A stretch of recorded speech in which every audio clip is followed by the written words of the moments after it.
Dang. Front-facing camera. I wanted to say again real quick, because I forgot to mention this a second ago. When I was fixing those spokes, I came up, I don't know if this is actually an effective thing to do, but I came up with this idea of how to, basically, I took the three spokes out, but before I did, I have a spoke tensiometer that I got after going to that school in Portland. And so basically, I get a number by putting this little tool on each spoke.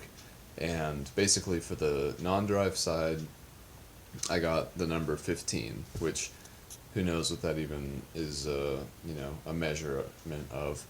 And for the drive side, I got somewhere between 20 and 22 and 25. So I was thinking that I could potentially blindly put the wheel back together, just knowing what those spokes were in terms of the relative tension of the spokes around them. And so I actually did that. I replaced two spokes on the drive side, and I torqued them up to 20, whatever that number represents, and then one spoke on the non-drive side, put that to 15.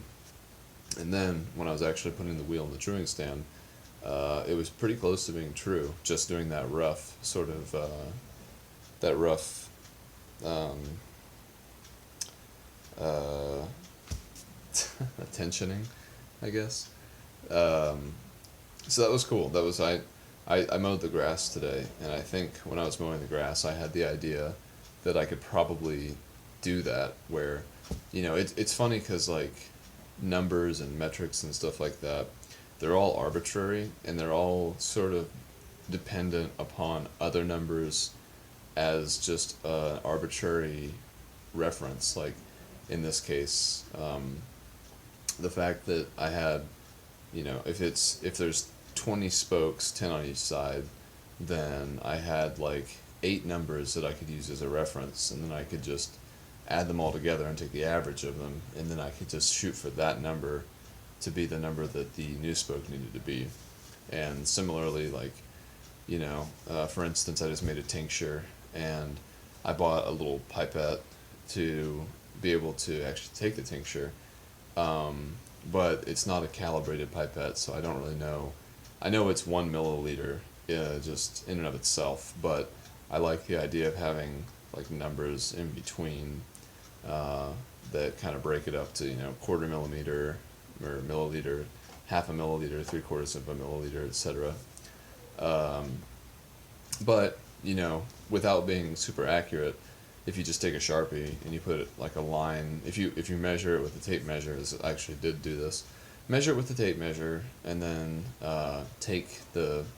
divide that by 2, then you know what the middle of that little pipette is, roughly speaking. It's not going to be exactly the middle because it tapers off at the end, so it's not an even distribution of fluid in there. But just in general, I've had this idea before where I just thought it was cool that when you're measuring something, the units of measure are actually really arbitrary, and it's kind of cool. There's a lot of philosophy and religion, I would say, in science, and I think that's a good representation of sort of the exciting elements of it, that arbitrariness that to me is very Taoist.